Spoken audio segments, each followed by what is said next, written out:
Welcome to The Source, where we combine the headlines with in-depth conversations with the newsmakers themselves. I'm Pinky Webb. Today on the program, senators want to investigate the Commission on Audit's report flagging deficiencies in the DOH's handling of some 67 billion peso COVID-19 funds. As cases continue to rise amid the Delta variant, some health workers threaten to resign over low salaries and delayed benefits. And the country detects its first case of the Lambda COVID-19 variant. How can the government proactively act against this threat? Senate Minority Leader Franklin Drilon joins us live.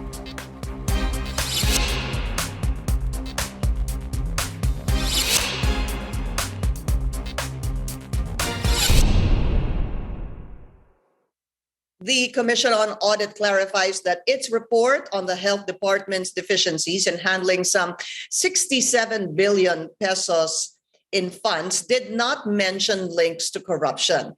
The DOH has received backlash from lawmakers and netizens after state auditors flagged billions of money that are undocumented, idle, or unobligated in the middle of a pandemic. Let's go straight to the source of the story. We have Senate Minority Leader Franklin Drilon. Senator Drilon, welcome to the source. Thank you for your time, sir. Good morning, Pinky, and thank you once more for having me on your show. It's our pleasure, sir. Let me first start with this. What was your reaction upon reading or hearing this COA report on the deficiencies of some of the funds from the DOH amounting to 67 billion pesos? Quite unfortunate, Pinky. And yes, the COA has said the audit findings are not conclusive of corruption, but that does not take Secretary Duque off the hook. Because while the COA said the audit findings are not conclusive of corruption, it expressly said that this clearly shows, quote, dismal inefficiencies and lack of sense of urgency, demonstrating poor management and leadership. Let me repeat that for emphasis. COA said this is not conclusive of the corruption, but while there is no finding of fraud, the COA findings clearly show a dismal inefficiency and lack of urgency, demonstrating poor management and leadership. And this has been what we've been saying over the past year and a half, that DOH has clearly mismanaged our pandemic management. This latest COA finding only affirms the fact that there appears to be no sense of urgency. Can you imagine, Pinky? 20, was it of the 67 billion, which is the subject of the special audit, 42.4 billion were transferred to the procurement partner agencies, such as the procurement service of the DBM. But more worrisome is what was found to be unobligated allotments, totaling 24.64 billion, which simply means that it has not been obligated. It has been released by COA. It has been budgeted by Congress. The funds are not are available. There is no lack of funds, but it has not been obligated. What does this mean? Meaning no contracts have been entered into, which will put these funds back to the National Treasury unspent. And this is quite unfortunate, given the fact that our responses has been less than adequate, and more importantly,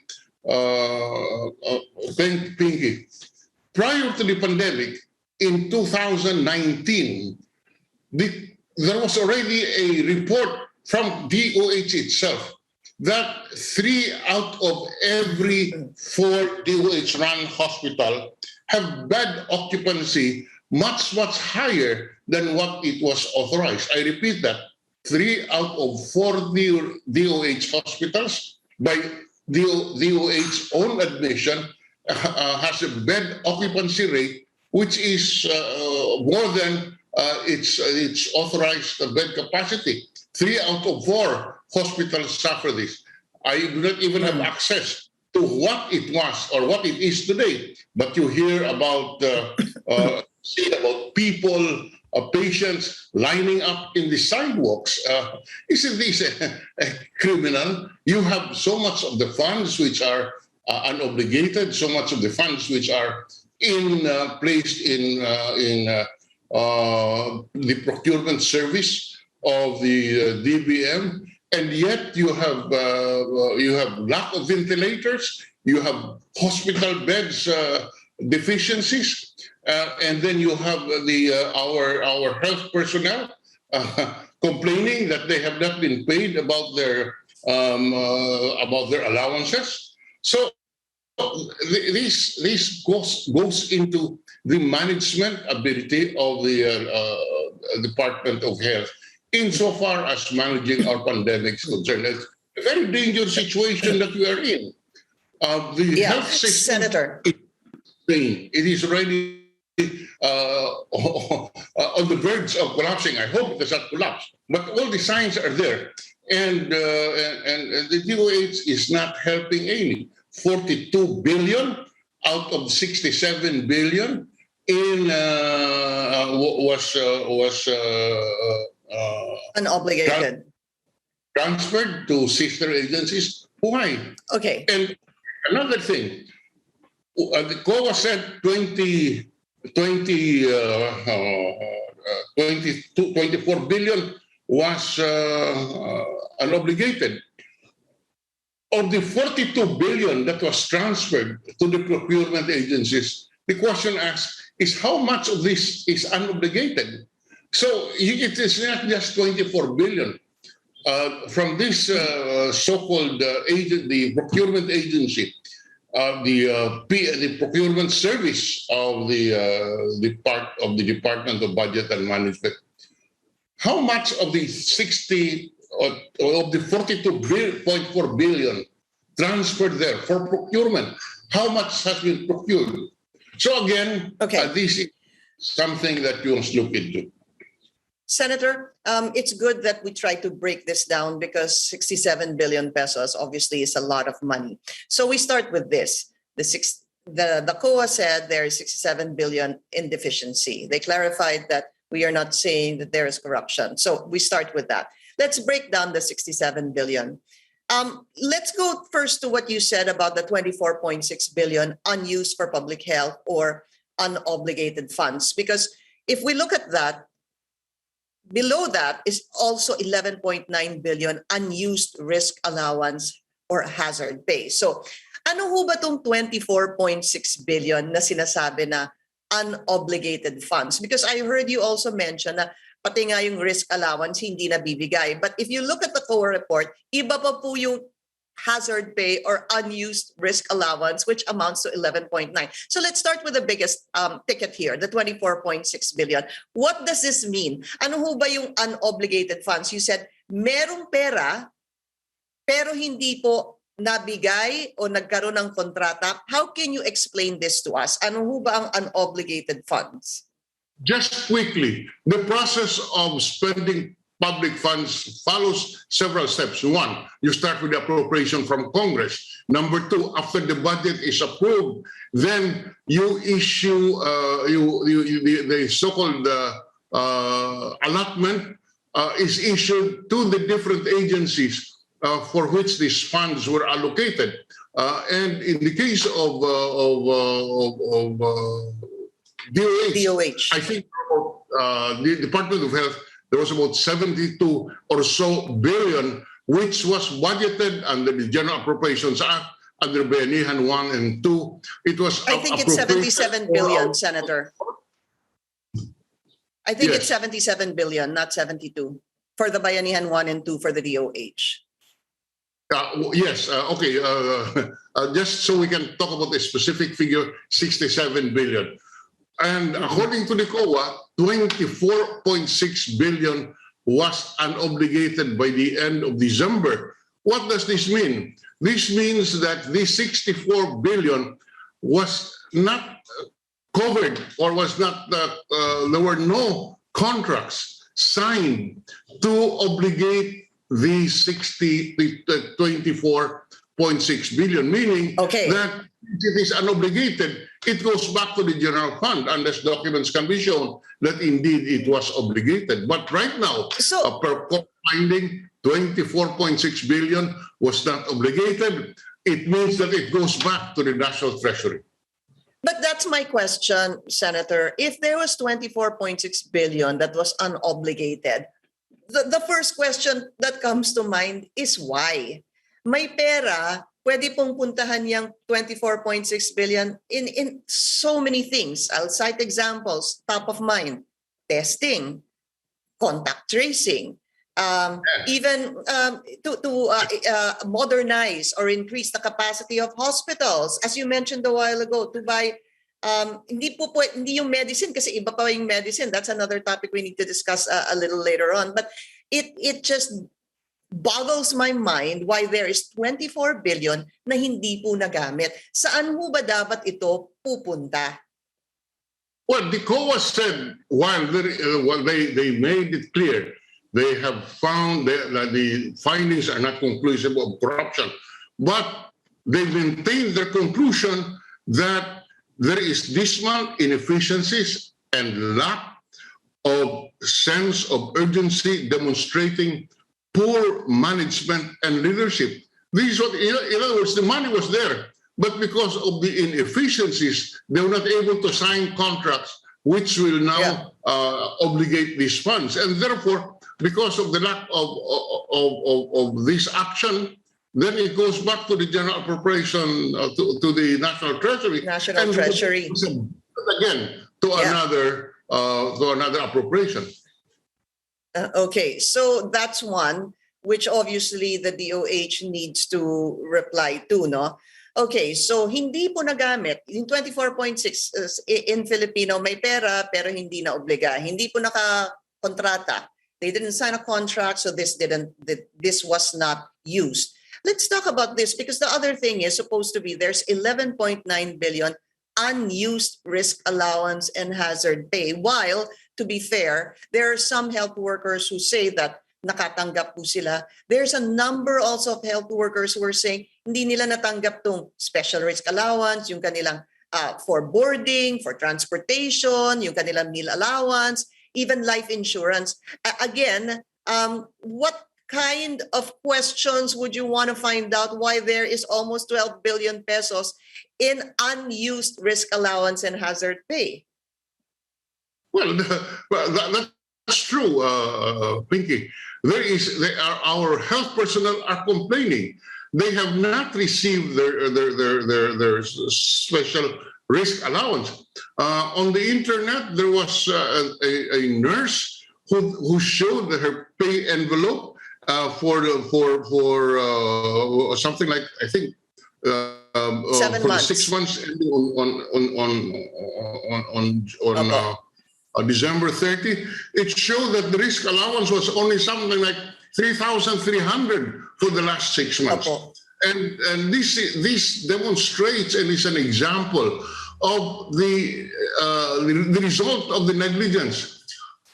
Because of this negligence, our health workers, our frontliners, have not received what Congress has appropriated for them. Special risk allowance. It has not been released to them. They're complaining about this. So again, you see patients on the hospital sidewalks because we have not released funds. We have not obligated funds. You see ventilators lacking. You see nurses not receiving their special risk allowance. All of this is summed up with the conclusion of COA that there is mismanagement. As you correctly said, today we're seeing a very critical situation. Yesterday, there were 14,749 new cases, and therefore there must be some urgency in the way that the principal government agency in charge of our pandemic campaign should act. Senator Drilon, we need to take a very short break. The Source will be right back. You're watching The Source on CNN Philippines. I'm Pinky Webb. Our guest today, Senate Minority Leader Franklin Drilon. Senator, there are still other amounts that were identified in this COA report. I'm just going to run them by real quick. There's 2.8 billion in infra projects that were idle, 557 million in unnecessary expenditures, and there's also this. The 95 million expired or idle drugs. What do you want to know about this, sir? Because very easily, when people read or they hear na merong 95 million na expired and idle drugs, sasama po loob ng tao, ang dami pong naghahanap ng gamot, dami pong kailangan ng maintenance drugs, and yet there's 95 million in expired or near expiration drugs. Pinky, this is not a new finding. I have been looking at the budgets of the Department of Health for the last, how many years? Every time we see, we examine the budget of the Department of Health, we come across the findings of COA saying that there are unexpired, there are medicines purchased which are either expired or about to expire. There are, and therefore, the attention of the DOH has always been pulled on this. Now, there are also the Health Facilities Enhancement Program, again, budgeted under the General Appropriations Act. The COA report found that the DOH failed to implement on time a record of about 2.7 billion in health infrastructure projects. This is not even part of the COVID response budget, which I think a total amounts to about 72 billion, including all of these equipments needed. So again, I would repeat, Pinky, at the start of the program, we said that we have a health care system that is very fragile, and per report of the DOH itself, 3 out of every 4 hospitals have bed occupancy rate which is more than the authorized occupancy rate. So this is even before the pandemic responses. And this, because part of the DOH budget is what we call Health Facilities Enhancement Program, which is used to purchase hospital beds, which is used to purchase equipment. So here, the DOH, and also the budget is provided for medicine. Again, the COA, as part of its finding for non-COVID related responses, again found the DOH wanting in terms of implementation. I know you were also wanting to find out, you asked who are the partner agencies here. You also wanted to ask for what specific purpose, and other questions, Senator. When you find out, or what comes to mind when you think about what the COA report said and the kind of deficiencies that the COA is saying, what would you liken this to? Firstly, we want to find out, Pinky, which are these procurement agencies contracted by the Department of Health. Is it the procurement service of the Department of Budget and Management, where they transferred 42 billion? The COA flagged this as lacking in documentation. And not only because of this lack of documentation, we do not even know how much of the 42 billion transferred has been obligated or spent and for what. And so, yes, there is the COA report itself said that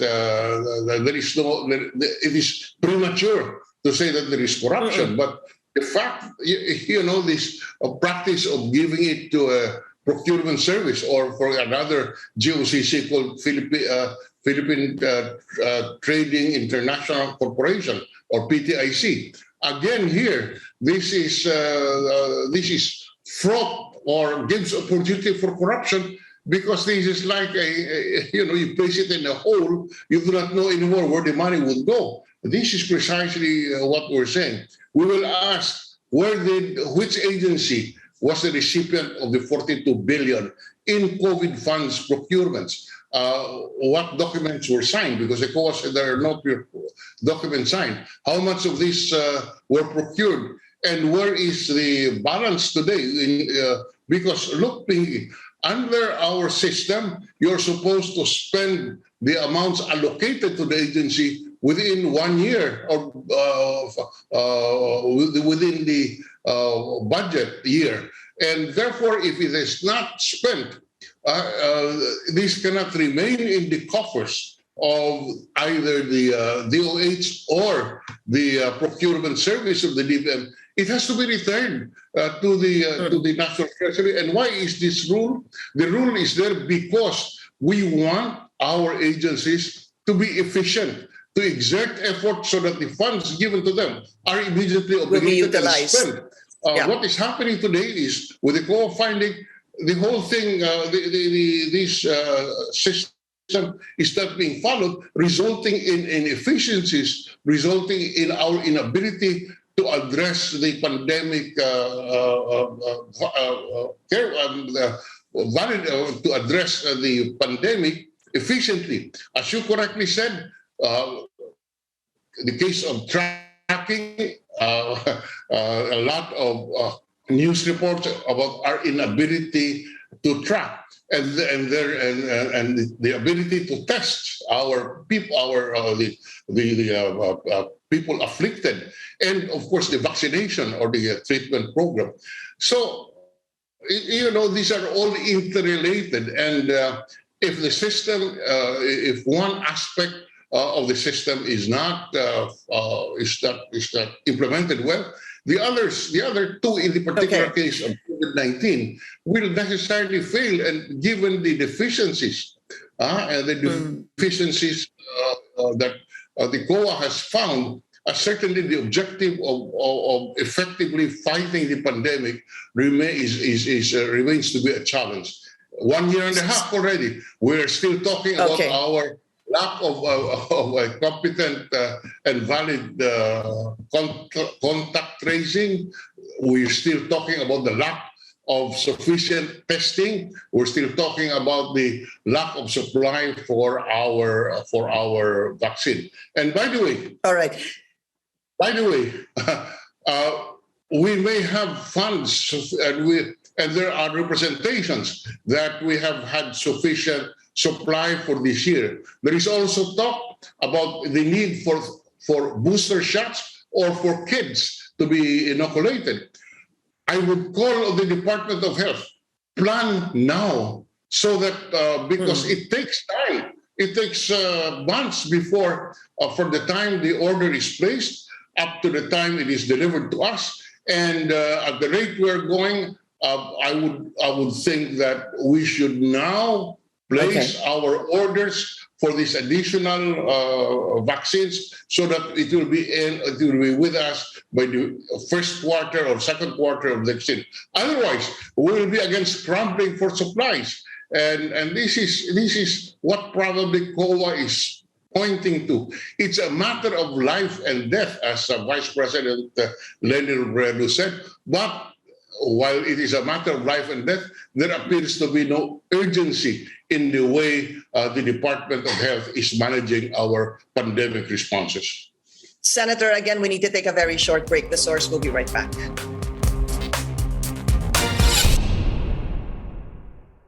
You're watching The Source on CNN Philippines. I'm Pinky Webb. Our guest today, Senate Minority Leader Franklin Drilon. Senator, I have 2 minutes left and I still have 3 questions. First, this. The DOH Secretary is saying that there's no corruption here. In fact, the COA came out with a statement on this. USEC Maria Rosario Vergere also saying she just wants the people to, hold judgment until we see all the complete evidence. Could it be possible? My question is that the DOH just didn't simply submit all the necessary documents, and would that be a good enough reply for you? Well, yes.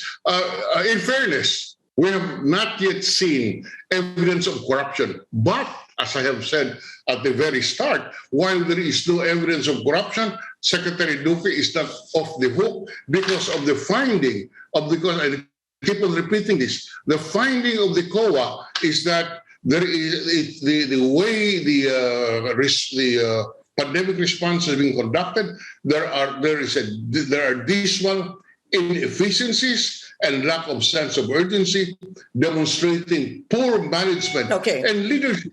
This is, yes, no corruption, but the poor management and leadership. And so, if you talk about leadership, are you going to once again call for the resignation of Secretary Duque? I'm sorry, Pinky? Yes? Can Would you repeat? Hihilingin niyo ho ba for Secretary Duque to resign? Would you call for that Secretary Duque resign? The resolution of the Senate has been there calling for his resignation. It has not been acted upon for one reason or another. The President has expressed full confidence in his Secretary of Health. Well, unfortunately, Pinky, that's how our system works. These are decisions that a political leader would have to answer to when the election time comes. But you cannot compel the President to dismiss a cabinet member because that is the nature of our system. These are non-civil service employees who can be dismissed for cause. If they commit infractions, we can file cases against them in the ombudsman for what you cannot compel. There is nothing that will compel the President to dismiss Duque, notwithstanding the call of everyone. But as I said, this is a political decision which a political leader must explain when at the appropriate time, and that is during the election. And then very briefly, how would you rate the performance of Secretary Duque?